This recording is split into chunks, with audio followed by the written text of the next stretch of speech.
আসসালামু আলাইকুম। SSC higher math উপপাদ্যের দ্বিতীয় ক্লাসে তোমাদের সবাইকে স্বাগতম। এই ক্লাসে আমরা তোমাদের পাঠ্য বইয়ের উপপাদ্য 3 প্রমাণ করব। তোমরা যারা আগের ক্লাসটা মিস করেছো তারা সবাই সেই ক্লাসটা আগে দেখে এসে তারপর এই ভিডিওটা দেখবা। তাহলে আমরা এই উপপাদ্যের যে বিষয়গুলো থাকবে সেগুলো খুব সহজে বুঝতে পারবো। চলো শুরু করা যাক। চলো দেখি তোমাদের বইয়ের 3 নম্বর যে উপপাদ্যটা আছে সেই উপপাদ্যে কি বলা হয়েছিল। এখানে দেখো বলা হচ্ছে স্থূলকোণী ত্রিভুজের স্থূলকোণের বিপরীত বাহুর উপর অঙ্কিত বর্গক্ষেত্রের ক্ষেত্রফল। তাহলে স্থূলকোণী ত্রিভুজ মানে কি? যে ত্রিভুজের একটা কোণ স্থূলকোণ অর্থাৎ 90 ডিগ্রির চেয়ে বড়। আমরা এখানে একটা ত্রিভুজ এঁকে রেখেছি, দেখো এ বি সি। এই ত্রিভুজের বি কোণটা হচ্ছে একটা স্থূলকোণ। তাহলে এই ত্রিভুজের স্থূলকোণের বিপরীত বাহু মানে হচ্ছে বি কোণের বিপরীত বাহু অর্থাৎ এসি। এসি এর উপর অঙ্কিত বর্গক্ষেত্রের ক্ষেত্রফল, তার মানে এসি বাহুটাকে যদি আমরা একটা বর্গক্ষেত্রের একটা বাহু চিন্তা করি, তাহলে সেই বর্গক্ষেত্রের ক্ষেত্রফল ওই কোণের সন্নিহিত অন্য দুই বাহু। ওই কোণ মানে হচ্ছে আমাদের যে স্থূল কোণটা ছিল বি কোণ, এই কোণের অন্য দুই বাহু সন্নিহিত, একটা হচ্ছে এ বি বাহু, একটা হচ্ছে বিসি বাহু। সন্নিহিত বাহু তোমরা সবাই নিশ্চয়ই চেনো, যে কোণের সন্নিহিত বাহু মানে হচ্ছে ওই কোণ সংলগ্ন যে দুটো বাহু থাকে, মানে হচ্ছে বি কোণ হলে এ বি এবং বিসি হচ্ছে বি কোণের সন্নিহিত বাহু। এখানে বলা হচ্ছে ওই কোণের সন্নিহিত অন্য দুই বাহুর উপর অঙ্কিত বর্গক্ষেত্রদ্বয়ের ক্ষেত্রফল। তার মানে এ বি বাহুর উপর অঙ্কিত বর্গক্ষেত্রের ক্ষেত্রফল এবং বিসি বাহুর উপর অঙ্কিত বর্গক্ষেত্রের ক্ষেত্রফল, এবং দুই বাহুর যে কোনো একটি, মানে এই যে দুইটা বাহু থাকলো আমাদের এ বি এবং বিসি, এই দুই বাহুর যে কোনো একটি আমরা ধরে দিচ্ছি বিসি, আমাদের প্রমাণের সুবিধার্থে আমরা বিসিটা নিচ্ছি, এবং অপর বাহুর লম্ব অভিক্ষেপের অন্তর্গত আয়তক্ষেত্রের ক্ষেত্রফলের দ্বিগুণের সমষ্টির সমান। তো এখানে দেখো উপপাদ্যটা অনেক বড়, আমরা যদি একটু ভেঙে ভেঙে লিখে বোঝাই তাহলে তোমাদের জন্য সুবিধা হবে। তো আমাদের এখানে মূলত প্রথমে বের করতে হবে যে আমাদের প্রমাণটা কি করতে হবে, সেটা বুঝতে না পারলে কিন্তু প্রমাণ করা অনেক কঠিন। তো প্রথম থেকে আমরা আরেকবার দেখি এবং সেই অনুযায়ী লিখে লিখে তোমাদেরকে বোঝানোর চেষ্টা করি। তো দেখো স্থূলকোণী ত্রিভুজের স্থূলকোণের বিপরীত বাহু, তো আমাদের এখানে স্থূলকোণটা হচ্ছে এই বি কোণ এবং স্থূলকোণের বিপরীত বাহু হচ্ছে এসি। এই এসি এর উপর অঙ্কিত বর্গক্ষেত্রের ক্ষেত্রফল সেটা হচ্ছে এসি স্কয়ার। এটা কার সমান হবে? ওই কোণের সন্নিহিত অন্য দুই বাহু। তাহলে এই কোণের সন্নিহিত অন্য দুই বাহু হচ্ছে এ বি এবং এসি, অন্য দুই বাহুর উপর অঙ্কিত বর্গক্ষেত্রদ্বয়ের ক্ষেত্রফল। তার মানে এই যে এ বি স্কয়ার এবং হচ্ছে বিসি স্কয়ার। আচ্ছা, অন্য দুই বাহুর উপর অঙ্কিত বর্গক্ষেত্রদ্বয়ের ক্ষেত্রফল এবং দুই বাহুর যে কোনো একটি। এখানে খেয়াল করে দেখো, এখানে কিন্তু শেষে বলে দেওয়া আছে ক্ষেত্রফলের দ্বিগুণের সমষ্টির সমান, তার মানে এরা সবাই যোগ অবস্থায় আছে। আমি যোগটা আগে দিয়ে নিলাম, এরপরে প্লাস। প্লাস কি হবে সেটা একটু খেয়াল করো, যে দুই বাহুর যে কোনো একটি ও তার উপর অপর বাহুর লম্ব অভিক্ষেপ। তাহলে আমরা যদি দুই বাহুর মধ্যে আমরা বিসি বাহুটাকে নিই, তাহলে বিসি বাহুর উপর অপর বাহু মানে এ বি এর লম্ব অভিক্ষেপটা আমাদের এখানে প্রয়োজন হবে। তাহলে বিসি বাহু আমরা নিয়ে নিচ্ছি এখানে বিসি ইন্টু বিসি এর উপর এ বি এর লম্ব অভিক্ষেপ। তো লম্ব অভিক্ষেপ মানে আমরা নিশ্চয়ই আগের ক্লাসে দেখে আসছিলাম যে যদি আমরা এই বাহুটার আমাদের যে এ বি বাহুটা আছে, এ বি বাহুর এ বিন্দু থেকে বিসি এর উপরে লম্ব রেখা টানি, লম্ব রেখা এসে বিসিটাকে যেখানে ছেদ করবে সেটা হবে এ বিন্দুর লম্ব অভিক্ষেপ। এবং বি থেকে যদি আমরা বি বিন্দুটা অলরেডি দেখো বিসি এর উপরস্থ একটা বিন্দু, সুতরাং এখান থেকে আমাদের কিছু করা লাগবে না। তাহলে আমরা শুধু এই বিন্দুটা থেকে আমরা এখানে একটা লম্ব টানবো, তাহলে আমরা এই এ বি রেখার লম্ব অভিক্ষেপটা পেয়ে যাবো। চলো দেখো আমরা এখানে বিসি এর বর্ধিতাংশ বিডি এর উপরে এই এ বি রেখার এ বিন্দু থেকে একটা লম্ব রেখা টানছি এডি। তো ডি বিন্দুটা যেহেতু আমাদের বিসি এর বর্ধিতাংশকে এসে ডি বিন্দুতে ছেদ করলো, সুতরাং এই বিডিটা হবে আমাদের এ বি এর লম্ব অভিক্ষেপ। তাহলে এখানে যেহেতু আমাদের বলা ছিল যে তার উপর অপর বাহুর লম্ব অভিক্ষেপ, মানে এই যে আমাদের যে বিসি বাহুটা ছিল আমরা নিলাম এবং এই বাহুর সাথে এই যে অপর যে বাহুটা আছে এই বাহুর লম্ব অভিক্ষেপ এর অন্তর্গত যে আয়তক্ষেত্রটা হবে তার ক্ষেত্রফলের দ্বিগুণের সমষ্টির সমান। তাহলে আমরা এই যে বিসি বাহুটা আমরা এখানে নিলাম এবং বিসির সাথে এই যে লম্ব অভিক্ষেপটা আমরা আঁকছি এখানে বিডি, এই দুইটা মিলে যে আয়তক্ষেত্র তৈরি করবে সেই আয়তক্ষেত্রের দ্বিগুণের সমষ্টির সমান 2 গুণ। এখন কথা হচ্ছে এই যে বিসি ইন্টু বিডি এটা আসলে কি বোঝাচ্ছে? এখানে এই যে কথাটা আছে এখানে যে অপর দুইটা বাহুর মধ্যে যে কোনো একটি বাহু এবং তার উপর অপর বাহুর লম্ব অভিক্ষেপ এর অন্তর্গত আয়তক্ষেত্র, এই জিনিসটা আসলে কি বোঝায়? এটা দ্বারা আসলে বোঝাচ্ছে যেটা এমন একটা আয়তক্ষেত্র হবে যার একটা বাহু হবে আমাদের এই যে বাহুটা আছে বিসি বাহু, এই বিসি বাহু এর সমান। তার মানে আয়তক্ষেত্র যদি হয় তাহলে বিসি এর বিপরীত বাহুটা বিসির সমানই হবে, এবং অপর যে বাহুটা হবে সেই বাহুটা হবে এই যে লম্ব অভিক্ষেপটা আমরা এখানে বিডি, এই বিডি এর সমান। তার মানে এটা বিডি যদি হয় তাহলে এটাও হবে আমাদের বিডি। তাহলে এখন চিন্তা করো যে এটা যদি একটা আয়তক্ষেত্র হয় এবং তার একটা বাহু বিসি আর একটা বাহু বিডি হয়, তার ক্ষেত্রফল কত? ক্ষেত্রফল হচ্ছে বিসি ইন্টু বিডি, এটার কথা এখানে বলা হয়েছে। তাহলে আমরা এখানে পাচ্ছি যে স্থূলকোণের বিপরীত বাহুর উপর অঙ্কিত বর্গক্ষেত্রের ক্ষেত্রফল, এটা হবে আমাদের ওই ত্রিভুজেরই এই স্থূলকোণের সন্নিহিত যে দুইটা বাহু আছে সেই দুইটার উপর অঙ্কিত বর্গক্ষেত্রের ক্ষেত্রফলের সমষ্টি, এবং এই দুই বাহুর মধ্যে যে কোনো এক বাহু এবং ওই বাহুর উপরে অপর বাহুর যে লম্ব অভিক্ষেপটা আছে সেই লম্ব অভিক্ষেপের অন্তর্গত যে আয়তক্ষেত্র পাওয়া যাচ্ছে সেই আয়তক্ষেত্রের দ্বিগুণের সমষ্টির সমান। অর্থাৎ আমাদের প্রমাণ করতে হবে AC square equals AB square plus BC square plus 2bc into BD.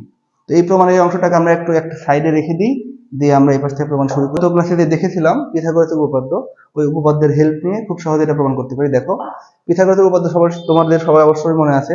তো সেটা ছিল হচ্ছে কোনো যদি সমকোণী ত্রিভুজ থাকে, সমকোণী ত্রিভুজের অতিভুজের উপর অঙ্কিত বর্গক্ষেত্রের ক্ষেত্রফলটা হয় ওই ত্রিভুজের ভূমির উপর অঙ্কিত বর্গক্ষেত্রের ক্ষেত্রফল এবং লম্বের উপর অঙ্কিত বর্গক্ষেত্রের ক্ষেত্রফলের সমষ্টির সমান। তাহলে এই জায়গায় খেয়াল করে দেখো আমাদের যে ত্রিভুজটা ছিল হচ্ছে এ বি সি, এটা একটা স্থূলকোণী ত্রিভুজ। এই ত্রিভুজটার মধ্যে কিন্তু আমরা ওই সূত্রটা অ্যাপ্লাই করতে পারবো না, কারণ সমকোণী ত্রিভুজের ক্ষেত্রে কেবলমাত্র অতিভুজ লম্ব ভূমি থাকে। তাহলে এটা আমরা কিভাবে অ্যাপ্লাই করবো? সূত্রটা অ্যাপ্লাই করার উপায় হচ্ছে আমরা এখানে যখন আমরা এই বিসি এর বর্ধিতাংশের উপর যখন আমরা বিডি রেখাটা নিছি এবং এখান থেকে এডি লম্বটা টানছি, তখন কিন্তু এখানে একটা সমকোণ তৈরি হয়েছে, সেটা হচ্ছে এই এডিবি, এই কোণটা, এটা একটা সমকোণ। অর্থাৎ আমরা বলতে পারি এডিসি হচ্ছে একটা সমকোণী ত্রিভুজ। আবার যদি আমরা এই ত্রিভুজ চিন্তা করি, ছোট ত্রিভুজটা, তাহলে এখানে এডিবিটাও একটা সমকোণী ত্রিভুজ। তো আমরা মূলত এই দুইটা সমকোণী ত্রিভুজের সাহায্য নিয়েই আমরা আমাদের উপপাদ্যটা এখানে প্রমাণ করতে পারবো। তোমরা প্রথমত যেটা করবো সেটা হচ্ছে আমরা যদি এই ছোট ত্রিভুজটা চিন্তা করি এ বি ডি ত্রিভুজ, তাহলে কি হয় দেখো। তাহলে এখানে আমরা লিখি, প্রমাণে আসি প্রথমে। প্রমাণ ত্রিভুজ, ছোট ত্রিভুজটাতে আমরা পাচ্ছি A B D. A B D তে, তাহলে ত্রিভুজ এ বি ডি তে যদি আমরা পিথাগোরাসের সূত্র অ্যাপ্লাই করি, তাহলে এই ত্রিভুজের মধ্যে হচ্ছে এটা ডিটা হচ্ছে আমাদের সমকোণ, তাহলে এ বি হচ্ছে আমাদের অতিভুজ। তাহলে আমরা এখান থেকে লিখতে পারবো A B square equals AD square plus BD square, কারণ এটা হচ্ছে অতিভুজ। তাহলে অতিভুজের উপর অঙ্কিত বর্গক্ষেত্রের ক্ষেত্রফল হবে এই যে লম্বের উপর অঙ্কিত বর্গক্ষেত্রের ক্ষেত্রফল প্লাস ভূমির উপর অঙ্কিত বর্গক্ষেত্রের ক্ষেত্রফল। এটাকে আমরা একটা সমীকরণ ধরে রাখতে পারি, পরবর্তীতে আমরা যেন সহজে ব্যবহার করতে পারি। এখন আমরা একটু বড় ত্রিভুজটার দিকে আসি। বড় ত্রিভুজটা হচ্ছে এসিডি ত্রিভুজ। তাহলে এই ত্রিভুজে আমরা সেম কাজটা করব, আমরা পিথাগোরাসের সূত্রটা অ্যাপ্লাই করব। তাহলে ত্রিভুজ এসিডি তে আমরা কি লিখতে পারি একটু খেয়াল করো। এসিডি ত্রিভুজের মধ্যে তাহলে ডি যেহেতু সমকোণ, তাহলে এসি হচ্ছে আমাদের অতিভুজ। তাহলে এখান থেকে আমরা পাচ্ছি এসি স্কয়ার সমান হচ্ছে এডি স্কয়ার প্লাস সিডি স্কয়ার। তাহলে আমরা পাচ্ছি এসি স্কয়ার সমান এডি স্কয়ার প্লাস সিডি স্কয়ার। ওকে, এখন তোমরা একটু প্রমাণের দিকে খেয়াল করো। প্রমাণে কিন্তু বাম পক্ষে আমাদের এসি স্কয়ারই আছে, তার মানে এখানে বাম পক্ষ অলরেডি আমরা পেয়ে গেছি। তাহলে ডান পক্ষটাকে জাস্ট এই প্রমাণের অঙ্কটার সাথে মিলাইতে হবে, তাহলে আমাদের কাজ শেষ।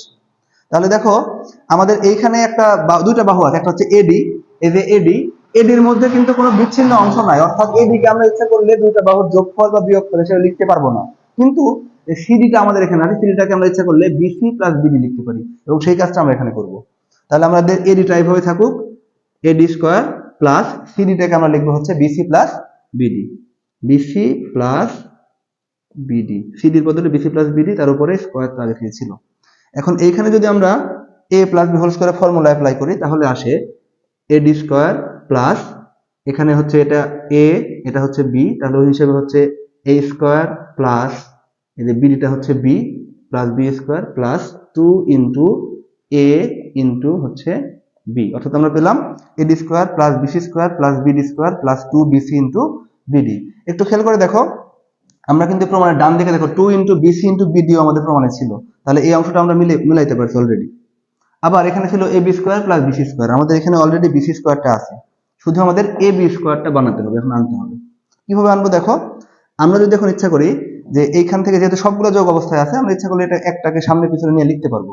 তাহলে এই জায়গায় যদি আমরা এই এ ডি স্কোয়ার আর বিডি স্কোয়ারকে এক জায়গায় লিখি, তাহলে আমাদের প্রমাণের সুবিধা হবে। দেখো তাহলে এডি স্কোয়ার প্লাস আমরা লিখলাম হচ্ছে BD square plus BC square plus 2bc into BD. এখন একটু খেয়াল করো, এক নম্বর যে আমাদের সমীকরণটা ছিল, এখানে আমরা লিখে রাখছিলাম এ বি স্কোয়ার সমান এ D square plus BD square. তাহলে কোথাও এ বি স্কোয়ার থাকলে আমরা ইচ্ছা করলে এ D square plus BD square বসাতে পারবো, অথবা কোথাও যদি এ D square plus BD square থাকে সেখানে আমরা ইচ্ছা করলে এ বি স্কোয়ার বসাতে পারবো। তাহলে একটু খেয়াল করো, আমরা কিন্তু অলরেডি এখানে এ D square plus BD square পেয়ে গেছি। তাহলে 1 নম্বর সমীকরণ থেকে আমরা ইচ্ছা করলে এই A D square plus BD স্কোয়ারের বদলে এ বি স্কোয়ারটা নিয়ে এসে বসাতে পারি। একটু আমার ডান দিকে আসি, তাহলে আমরা এখান থেকে বাম দিকে আমাদের দেখো এসি স্কোয়ার আগে থেকে আছে, এসি স্কোয়ার ইকুয়ালস এই দুইটার বদলে আমি লিখে দিলাম হচ্ছে এ বি স্কোয়ার প্লাস আমাদের ছিল হচ্ছে বিসি স্কোয়ার প্লাস হচ্ছে 2bc ইন্টু বিডি। আমরা এখানে একটু সাইড নোট দিতে পারি, আমরা এই মানটা পাইছি হচ্ছে 1 নম্বর সমীকরণ থেকে 1 হতে পাই।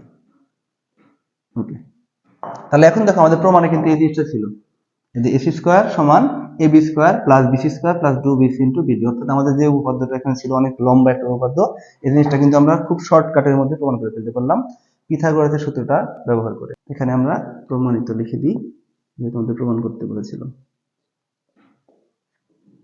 আশা করি এই ভিডিওটা দেখার পর উপপাদ্য নিয়ে তোমাদের আর কোনো সমস্যা থাকবে না। যদি কোনো অংশ অস্পষ্ট থেকে যায় তাহলে তোমরা ভিডিওটা ব্যাকওয়ার্ডে নিয়ে আর দুই একবার দেখবা, তাহলে আশা করা যাচ্ছে ইনশাআল্লাহ সবকিছু ক্লিয়ার হয়ে যাবে। পরবর্তী ক্লাসে আমরা উপপাদ্য 4 প্রমাণ করবো ইনশাআল্লাহ। আমাদের চ্যানেল বা পেজে তুমি নতুন হলে ফলো এবং সাবস্ক্রাইব করে কানেক্টেড থাকো। আল্লাহ হাফিজ।